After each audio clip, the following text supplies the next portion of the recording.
9 years ago, the woman I was about to marry left me for my richer brother.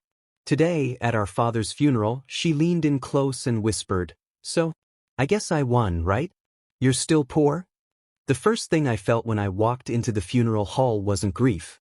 It was weight. The kind that presses on your chest before you've even taken a full breath, like the room itself remembers everything you tried to forget. The air smelled like incense and polished wood. Too clean. Too quiet.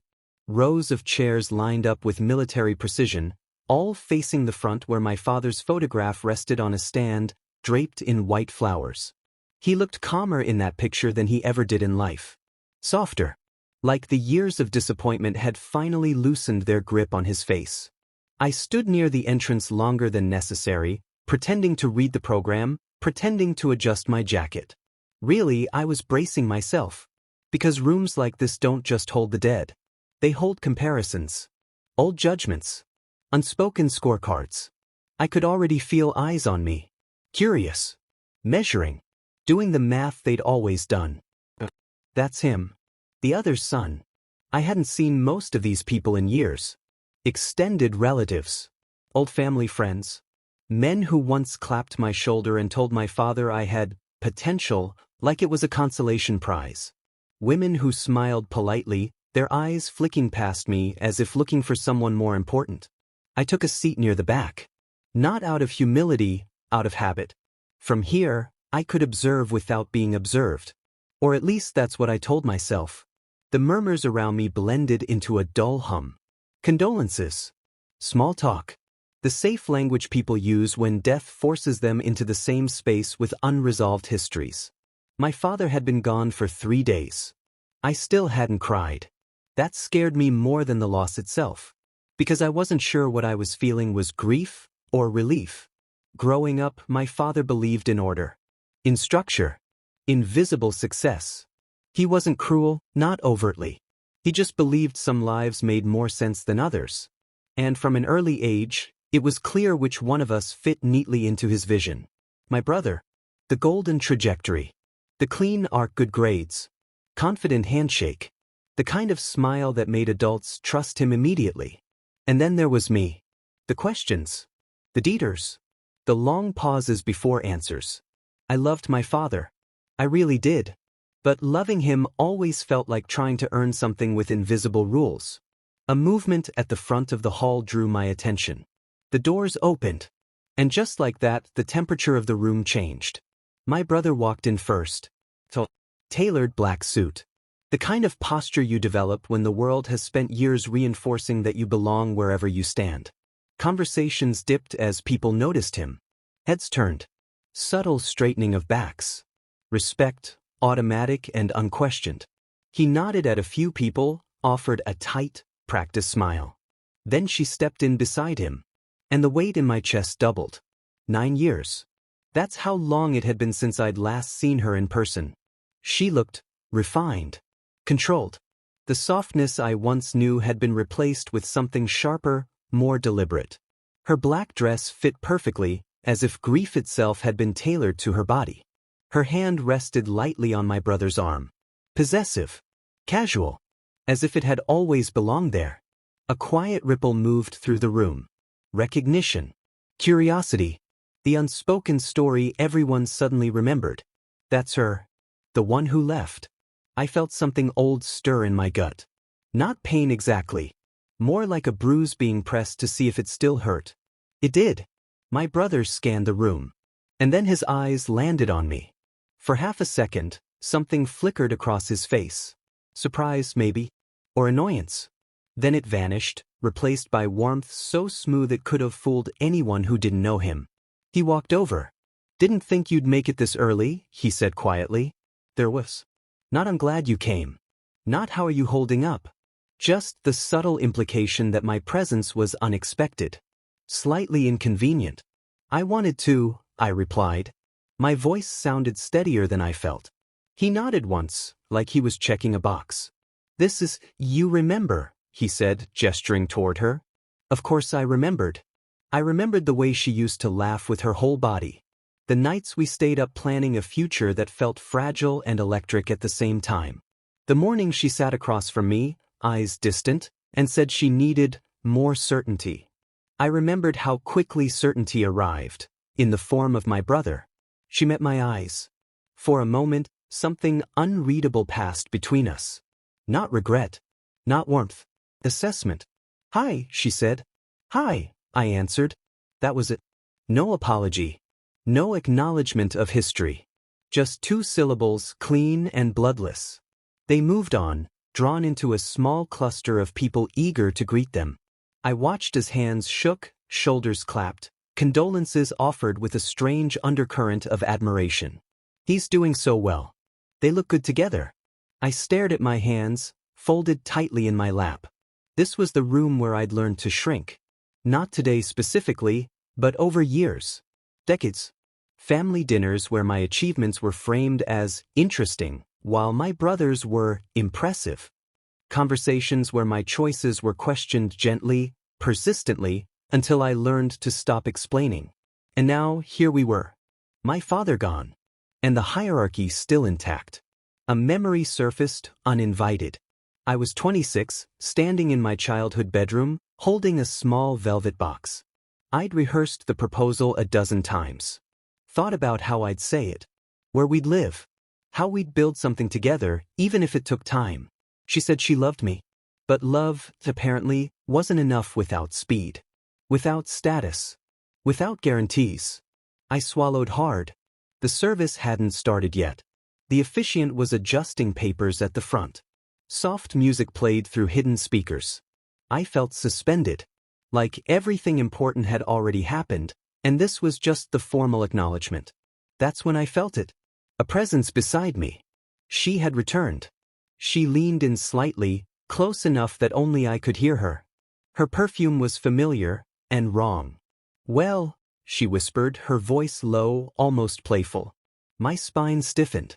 She glanced toward my brother, then back at me. "So, I guess I won, right?" The pause. "You're still poor?" The words didn't land like an explosion. They landed like a blade sliding between ribs, precise, practiced, intentional. My heart kicked hard against my chest.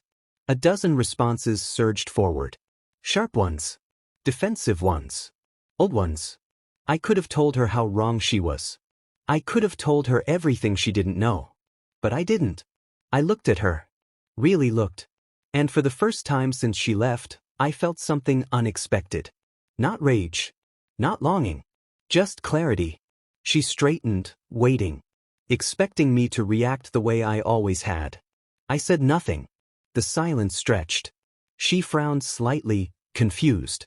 And in that quiet space, as the room buzzed and my father's photograph watched from the front, I realized something important. This wasn't about money. It never had been. And whatever answer I was going to give her, it wasn't going to be the one she expected. Not here. Not yet. I didn't answer her. Not because I didn't have one.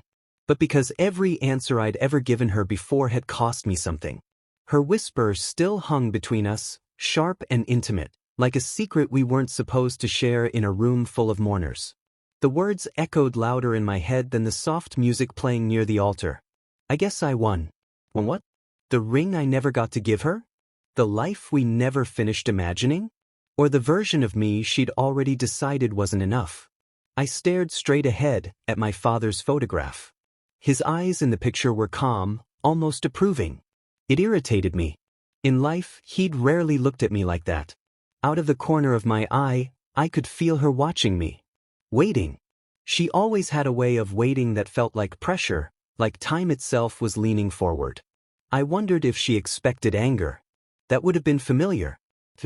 Anger would have confirmed what she already believed about me, that I was emotional, reactive, still chasing something I couldn't quite define. Instead, I stayed still. The silence stretched just long enough to make her uncomfortable. She shifted her weight, smoothing the front of her dress, glancing around as if suddenly aware of the room again. Of where we were. Of whose funeral this actually was. "Look," she murmured, softer now, almost reasonable. "I didn't mean." She stopped herself. Didn't mean what?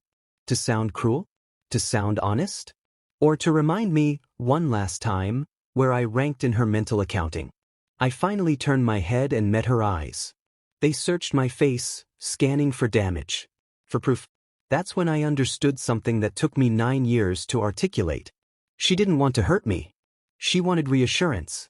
Reassurance that she'd chosen correctly. That leaving me had been necessary. Rational.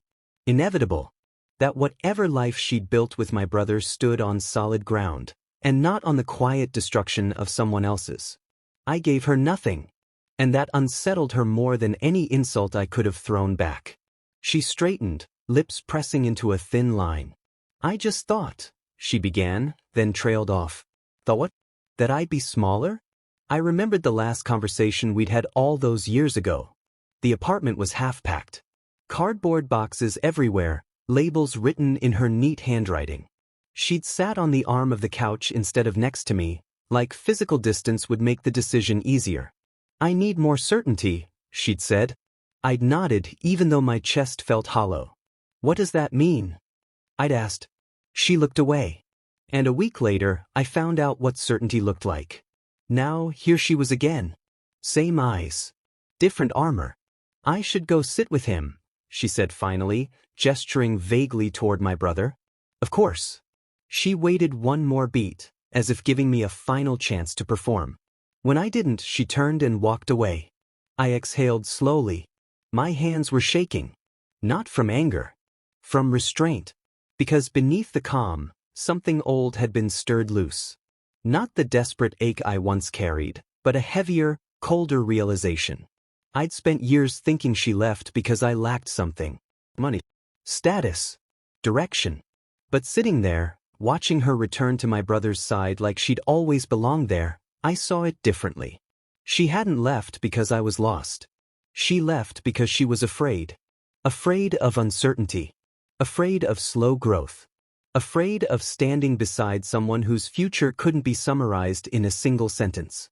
My brother leaned down to whisper something to her. She smiled. The practiced one. The public version. People around them leaned in, nodding sympathetically. I caught fragments of conversation drifting through the room. He's holding up so well. They're such a strong couple. Poor thing losing his father. None of it was meant for me. I felt invisible in the most familiar way. A man a few rows ahead turned and offered me a sympathetic nod. I nodded back. The exchange was empty, ceremonial. My father's voice surfaced in my memory, uninvited. You need to be more decisive. He'd said it countless times. As if decisiveness were a switch you flipped, not a muscle you built through mistakes. I wondered what he would have said if he were alive to see this moment.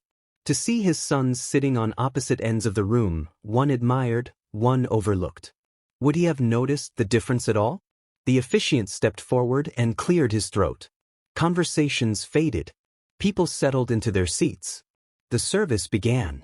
As words about legacy and family filled the hall, my attention drifted inward. I wasn't listening to the eulogy. I was listening to the quieter narrative running underneath. The one that said, "This is how it's always been." I'd played that story on repeat for most of my adult life. The story where I came second. Where my choices were tolerated but not celebrated. Where love came with conditions I didn't even know I was failing. But something about her whisper had disrupted that loop. Not because it hurt. Because it revealed how shallow the competition actually was.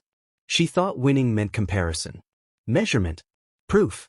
I looked down at my shoes. Simple, worn, practical. Shoes I'd bought myself, with money I earned doing work I didn't hate. Still poor? By whose definition? I'd paid my rent on time for years. I slept at night without wondering who I'd stepped on to get ahead. I'd learned how to be alone without being lonely. Those things didn't photograph well. They didn't impress at funerals. But they mattered. The realization didn't arrive like a revelation. It settled slowly, like dust after something heavy falls. I wasn't angry at her. I wasn't even angry at my brother. I was angry at the version of myself who'd kept score long after the game stopped making sense. The service ended with a prayer. People stood. Chairs scraped softly against the floor. My brother glanced back at me once more. Our eyes met briefly. Something unreadable passed between us. He opened his mouth as if to say something. then thought better of it. They began moving toward the exit, surrounded by people offering condolences and praise in equal measure. I stayed seated. Not because I was avoiding them, but because, for the first time, I didn't feel rushed to prove anything. As the hall slowly emptied, I remained where I was, listening to the echo of footsteps fade. Her whisper replayed in my mind one last time. I guess I won. I almost smiled, because somewhere between the silence and the restraint, a dangerous thought had taken root. If that was her definition of winning, then maybe I'd stopped playing a long time ago. And if that were true, then whatever answer I eventually gave her wouldn't be about defense. It would be about ending something, for good. I stood up, straightened my jacket, and took a slow breath. For the first time since I walked into that room, the weight on my chest shifted. Not gone, but no longer crushing. And I knew, without quite knowing how, that the next time she spoke to me, I wouldn't be silent. Growing up, my brother was never cruel to me. That would have been easier to forgive. Cruelty leaves bruises you can point to. It gives you villains and reasons and clean lines to draw. What he had instead was something far more effective. He had momentum. From as far back as I can remember, the world seemed to lean toward him. Teachers called on him with confidence. Coaches remembered his name. Adults smiled at him like they were investing early. And my father watched him the way men watch something they understand. Dinner conversations always found their way back to him. His grades. His plans. His clarity. So what's next for you? My father would ask him, pride barely disguised as curiosity.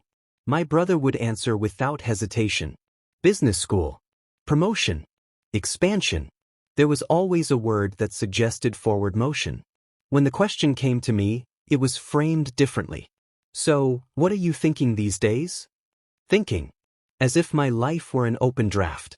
I learned early that silence was safer than uncertainty. That vague answers were better than dreams that couldn't be easily explained. I learned how to nod. How to smile. How to step aside. None of it was intentional. That's the part people don't understand. No one ever sat me down and told me I was less. They just kept showing me who mattered more. At the funeral, I watched my brother move through the room with that same ease. People gravitated toward him instinctively, as if he emitted gravity. He accepted condolences with the right mix of humility and composure. I noticed how he placed a hand on my father's casket when he passed it. How he bowed his head at exactly the right angle. Even grief seemed to fit him better. I wondered if anyone noticed that I hadn't gone up yet. Or if they simply assumed I would later. Or not at all. The truth was, I didn't know what gesture was expected of me anymore. Every role I'd ever played in this family had been reactive. Defined in relation to him. The successful one. And the other one. At some point during the reception, my aunt cornered me near the back table where the coffee had gone cold. You know, she said kindly, patting my arm, your brother really stepped up these past few years. Took such good care of your father. I nodded. I'm glad, I said. And I meant it. She tilted her head, studying me. And you? Still figuring things out. There was. Not an insult. Not an accusation. Just an assumption. Yeah, I said after a beat. I guess you could say that. She smiled, satisfied, and moved on. I stood there, staring into my untouched coffee, and felt something crack, not painfully but audibly. Because for the first time, I heard the story as it actually sounded. Still figuring things out. At 35. As if growth had an expiration date. I drifted toward a quieter corner of the hall, away from the clusters of conversation. From here, I could see my brother laughing softly at something one of my father's colleagues said. My ex stood beside him, hand on his back, perfectly placed. They looked complete. That's the illusion, I realized. Completion. A finished product. I'd spent years believing that once I reached some invisible milestone, life would finally lock into place. That I'd wake up one morning certain, confident, legible. But watching my brother now, I noticed something I'd never allowed myself to see before. The tightness in his jaw when the laughter faded. The way his eyes flicked around the room, always checking reactions. How quickly he filled silences with words. "When did this?" but also maintenance. He didn't just succeed. He had to keep succeeding. A memory surfaced from years ago, during one of the rare moments we'd been alone together. We were sitting on the hood of his car, beers in hand, city lights flickering below. "You ever think about slowing down?" I'd asked him. He'd laughed, sharp and quick. Why would I? I hadn't known how to answer that then. Now I did. Because slowing down means feeling. And feeling means risk. My father had raised us both with the same values. Responsibility. Discipline. Results. But somewhere along the way, my brother had learned to convert those values into armor. I'd learned to carry them like weight. As the room thinned out, my brother finally approached me. "People are heading to the house after this," he said. "You coming?" It wasn't an invitation. It was an update. "I'm not sure," I replied. He nodded, already preparing for that answer. "Suit yourself." Then, almost as an afterthought, he added, "You okay?" I looked at him. Really looked. For a moment, I considered telling him the truth. That being in his shadow had shaped more of my life than he'd ever realize. That I'd spent years mistaking quiet for failure because loud success was all we celebrated. But this wasn't the moment. "I will be," I said. He hesitated as if there was something else he wanted to say. Something unpolished. Then my ex appeared at his side, slipping her arm through his. The moment passed. They walked away together. I didn't feel jealous. That surprised me. What I felt instead was distance. Not emotional distance, but narrative distance. Like I was finally stepping out of a story that had been written for me before I knew how to read. I approached my father's casket at last. Up close, the wood was smooth and dark, reflecting the soft lights overhead. I placed my hand on it and closed my eyes. "I tried," I said silently. Not in accusation. In acknowledgement. I tried to be the son he understood. The man the world recognized. The version of myself that made sense on paper. But I'd failed at that. And maybe that failure was the first honest thing about me. I stepped back and returned to my seat, the room nearly empty now. For years, I'd believed my brother was ahead of me. But sitting there, in the quiet aftermath of a life being summed up in speeches and photographs, I saw the truth more clearly. We weren't on the same path. We never had been. And for the first time, I didn't feel the need to catch up. As I stood to leave, I caught my reflection in the glass near the exit. Older. Tired. But steadier than I remembered. I straightened my shoulders and stepped outside. The air was cool. And as the door closed behind me, cutting off the muted sounds of morning, one thought stayed with me. If I wasn't the son my father understood, if I wasn't the man my brother outpaced, then the only question left was this. Who had I become when no one was keeping score? I didn't have the answer yet. But for the first time, I knew where to look. There's a strange freedom that comes with realizing no one is watching anymore.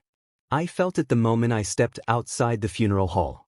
The door closed behind me with a soft, final sound, sealing in the murmurs, the comparisons, the careful performances of grief. The air outside was cooler, thinner, like it hadn't been rehearsed. I stood there longer than I needed to, hands in my pockets, breathing. For years, I'd imagined moments like this would feel bigger, louder. That clarity would arrive like a spotlight, finally illuminating where I'd gone wrong or right. Instead, it came quietly, almost politely. I walked toward my car, shoes crunching lightly against the gravel. Each step felt deliberate, unhurried. No one was calling my name. No one was waiting for me to explain myself. That was new. As I drove away, the road stretched out ahead of me, familiar and unremarkable. The same roads I'd taken to work, to the grocery store. The word used to feel temporary in my mouth, like something I was renting until my real life showed up. But sitting at a red light, watching the sun sink lower behind a row of buildings, I realized I hadn't been waiting for years. I'd been living. Quietly. I thought about my apartment, the scuffed floors, the mismatched furniture I'd collected over time instead of all at once.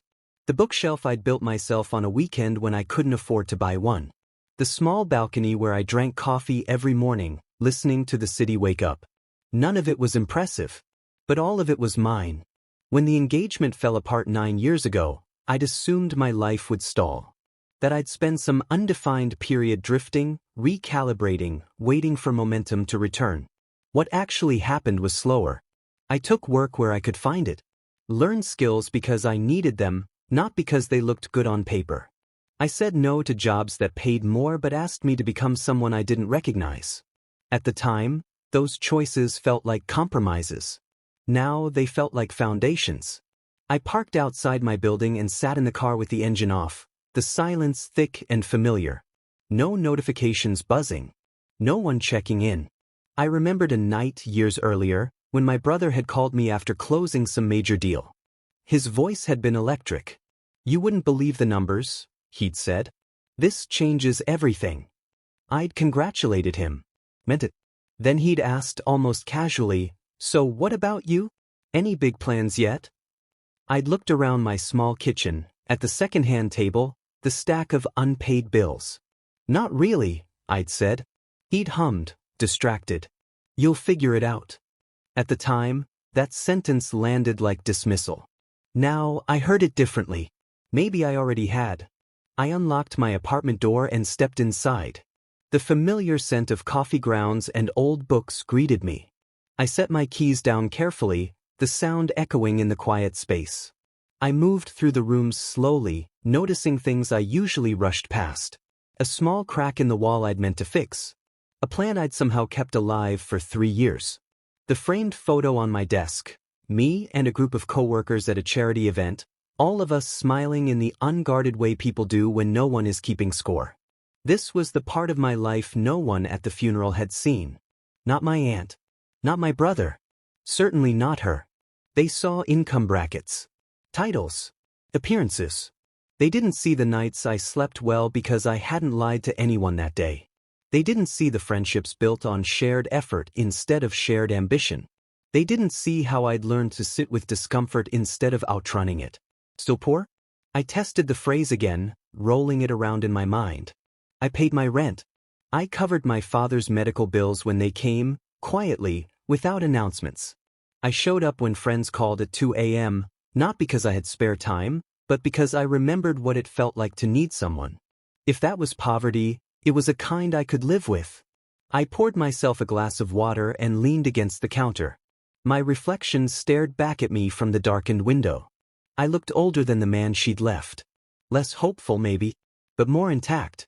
There was a time I'd measured myself the same way everyone else did. Salary. But how quickly my life was progressing. That measuring stick had kept me perpetually behind. What no one told you is that when you stop measuring, you also stop bleeding. The silence in the apartment wasn't lonely. It was earned. I sat on the edge of my bed and let the day replay in fragments. My brother's composed grief. My ex's whisper. The way my father's photograph had watched without judgment. For the first time, I allowed myself to consider something radical. What if my life didn't need defending? What if the answer she was waiting for wasn't a rebuttal, but an explanation I no longer owed? I lay back and stared at the ceiling, listening to the distant hum of traffic. There was still a knot in my chest. The past doesn't dissolve just because you understand it. But beneath it, something steadier had formed. A sense of ownership. This life, unfinished, imperfect, unpolished, wasn't a consolation prize.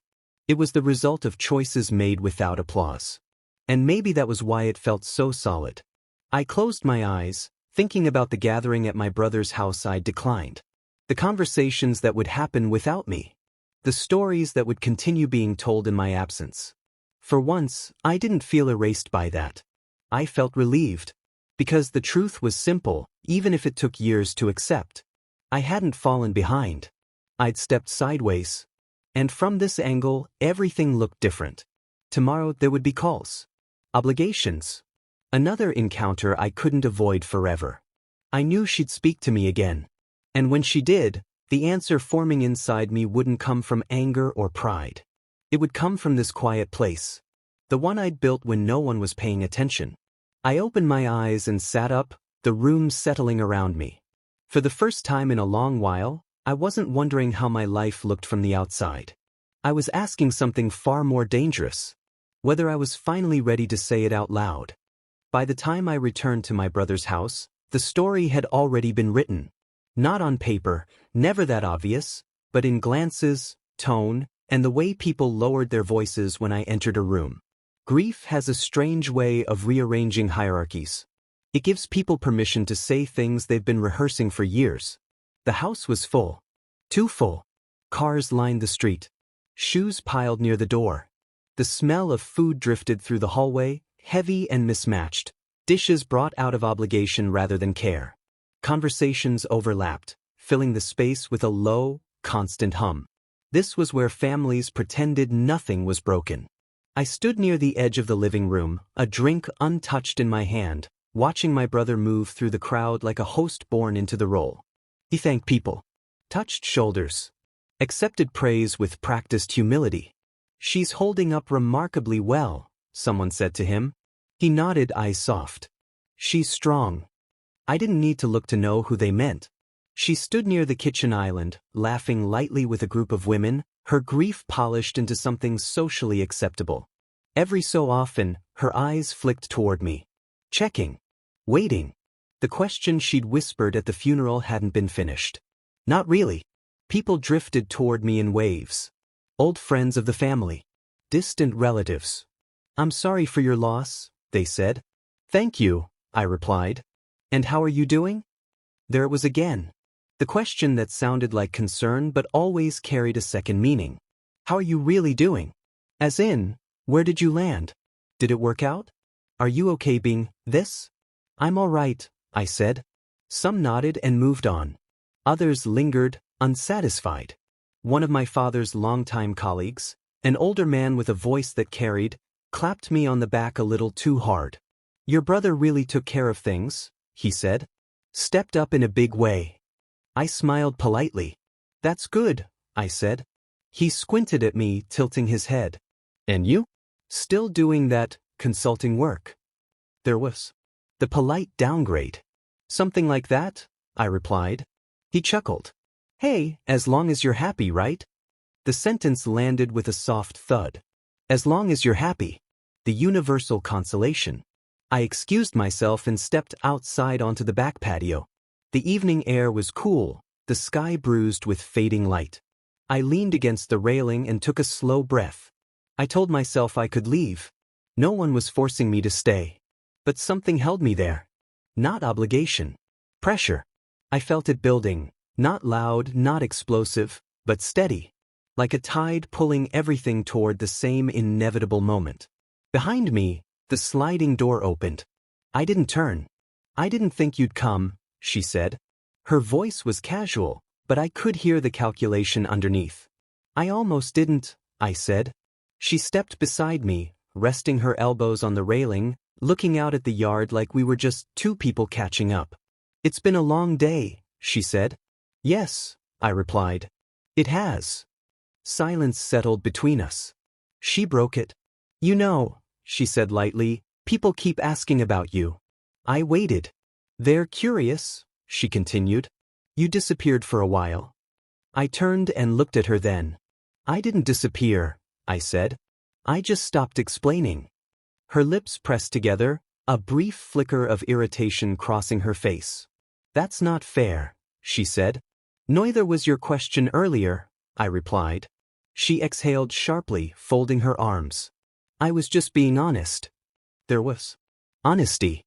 The shield people raise when they don't want to be accountable for impact. "Were you?" I asked. She met my gaze, chin lifting slightly. "Yes. I wanted to know if you were okay. If you landed on your feet." I almost laughed. "That's not what you asked," I said. She hesitated. Behind us, laughter spilled out from the house. Glasses clinked. Someone called my brother's name. She glanced over her shoulder, then back at me. "I just don't understand why you never tried harder," she said quietly. And there it was. The question everyone was afraid to ask. Not about money. About ambition. Effort. Why weren't you more? I felt the old reflex stir. The urge to defend, to list sacrifices, to prove worth through explanation. I didn't indulge it. "Harder at what?" I asked. She frowned. "At keeping up." At building something solid. Wanting more. I nodded slowly. I did want more, I said. Just not the same things. She shook her head, frustrated. That's such a convenient answer. Only if you believe there's one definition of success, I replied. Her expression tightened. You always say things like that when you don't want to admit you're wrong. I felt it then. Not anger. Resolve. Maybe, I said. Or maybe I stopped chasing approval that was never going to be given. Her eyes widened slightly. For the first time, I saw uncertainty. You make it sound like we wronged you, she said. I took a breath. I'm not saying anyone wronged me, I replied.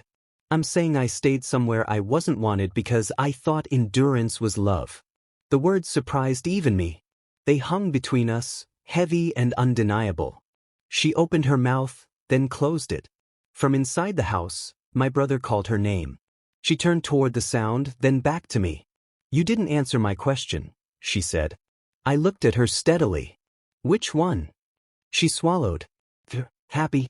The moment stretched. I thought of my apartment. The quiet mornings. The nights I slept without dread. The life no one clapped for. Yes, I said simply.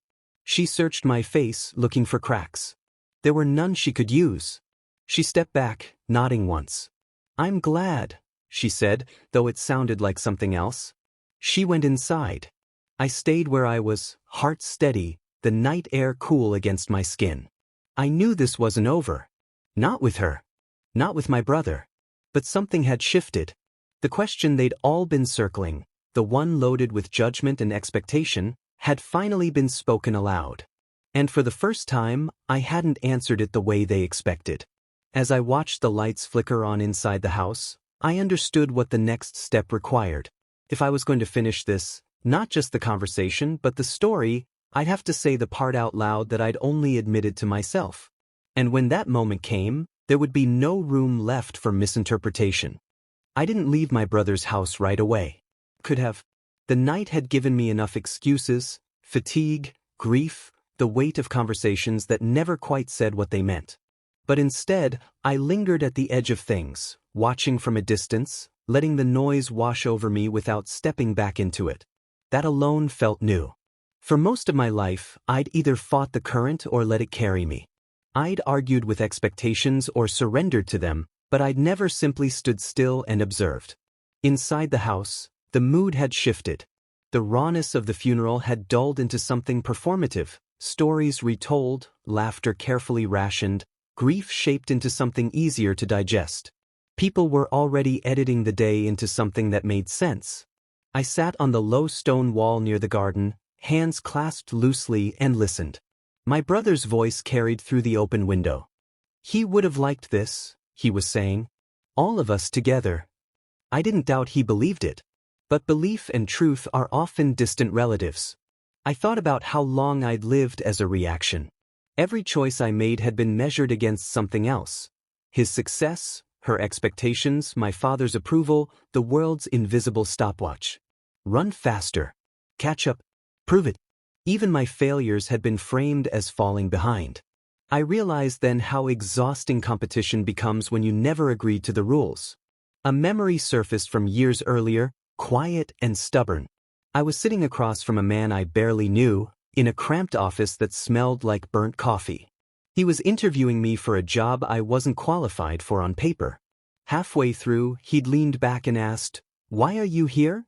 I'd surprised myself with the answer. "Because I'm tired of pretending I want what everyone else wants," I'd said.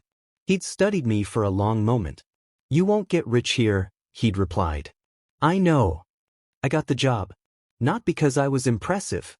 Because I was honest. That honesty had guided more of my life than I'd ever acknowledged. It was why I slept at night. Why I could look at myself without flinching. Why the quiet didn't scare me anymore. Inside the house, a burst of laughter rose and fell. Someone clinked a glass. A toast was forming. I didn't go in. Instead, I closed my eyes and let a different truth settle. Competition had shaped me. But it no longer defined me. I didn't need to be ahead of my brother. I didn't need to be justified in my ex's eyes. I didn't even need my father, gone as he was, To finally understand me. The realization wasn't triumphant. It was clean. Like setting down a weight you'd been carrying so long you forgot it was optional. The sliding door opened behind me. I didn't turn. I wondered where you went, my brother said. His voice was quieter than before. Less polished. I needed some air, I replied. He nodded, leaning against the doorframe. For a moment, we stood side by side, not as rivals, not as symbols, just two men standing in the dark. You always do that, he said finally. Disappear when things get intense. I considered the statement. I don't disappear, I said. I step out. He frowned slightly. Same thing. No, I said gently. It isn't. He looked at me then, really looked, like he was seeing the space I occupied instead of the absence I'd always represented. You know, he said after a pause, she worries about you. I almost smiled. She always has, I said. In her way. That wasn't meant as an insult, he added quickly. I know. Another silence settled. You could have had more, he said. Not accusing. Observing. I nodded. Probably. And you're okay with that? I met his eyes. For the first time, I said, yes. Something in his expression shifted. Confusion, maybe? Or envy? It was hard to tell. You don't regret it? He asked. I thought of the ring I never gave. The life that veered instead of advanced. The quiet mornings. The absence of dread. I regret believing there was only one way to live, I said. Not the choices I made. He exhaled slowly. I wouldn't know how to stop, he admitted, almost to himself. And there it was. The cost of always winning. We stood there a moment longer, the night thick with things neither of us had the language for. I should get back in, he said finally. Of course. He hesitated. I'm glad you came. So was I. He went inside. I stayed where I was.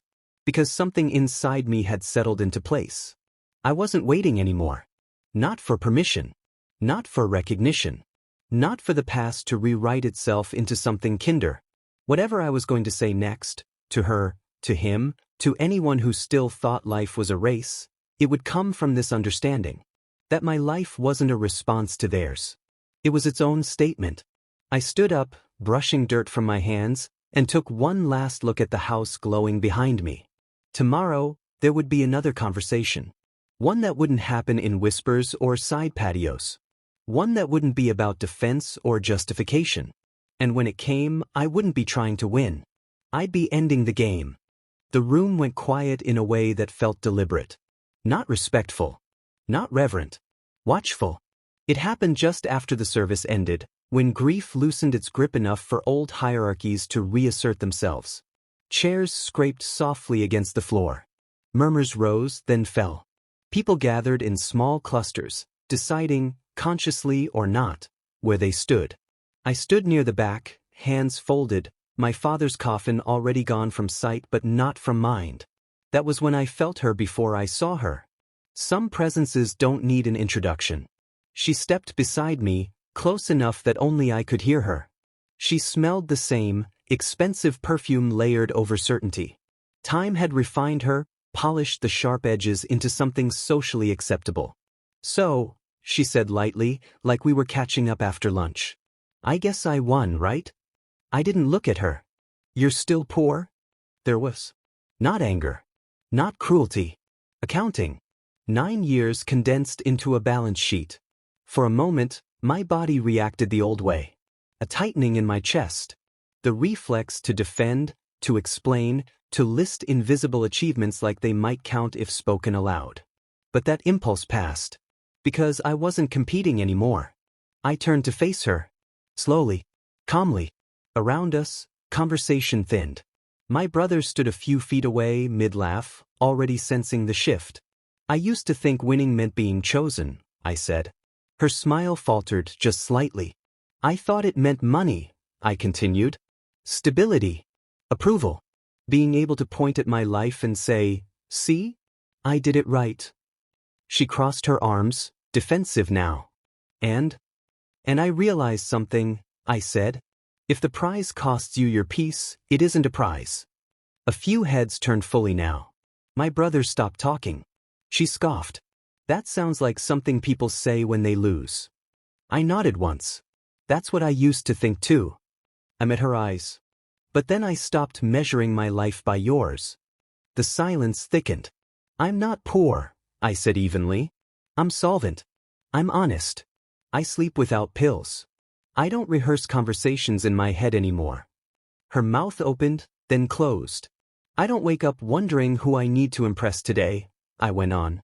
Or what version of myself will be enough. My voice didn't rise. It didn't need to. I didn't lose you, I said. I lost the version of myself who thought love was a transaction. Someone inhaled sharply behind us. My brother stepped closer. That's enough, he said, not to me but to her. She stared at me, searching for something, regret, bitterness, apology. She didn't find it.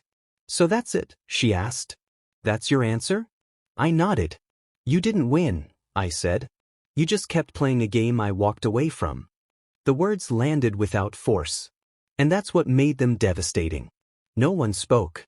Not because I'd been clever, but because there was nothing left to argue with. She looked around, suddenly aware of the audience. Her composure tightened. She lifted her chin. Well, she said, brittle now. I hope it was worth it. It was, I replied. It is. She turned and walked away, heels sharp against the floor, certainty fractured but intact enough to keep moving. My brother exhaled slowly. I didn't know you had that in you, he said. I looked at him. I didn't either, I said. He nodded, once, like a man quietly revising a long-held belief. People began to talk again. Carefully. Differently. A few offered condolences they'd already given. Others avoided my eyes. I didn't mind either, because the room no longer felt like a courtroom. I stepped outside into the cool air, the doors closing softly behind me. For the first time that day, my father's absence felt complete. And so did my answer. I hadn't raised my voice. I hadn't won an argument. I had simply told the truth, from a place that didn't need permission. And that, I realized, was the only kind of victory that lasts. I didn't leave right away. Not because there was anything left to prove, but because endings deserve a moment to breathe. The funeral hall emptied slowly, like a tide pulling back. Voices softened. Shoes echoed. Grief loosened its grip and turned into something quieter, reflection, maybe. Or relief. I stood alone near the doorway, coat still on, watching people carry pieces of the day out with them. Some took sadness. Some took relief. Some took stories they'd repeat later, reshaped to fit their version of events. I took clarity. Outside, the sky was already dimming, the kind of gray that doesn't threaten rain but doesn't promise light either. I inhaled deeply, feeling the cold air settle in my chest.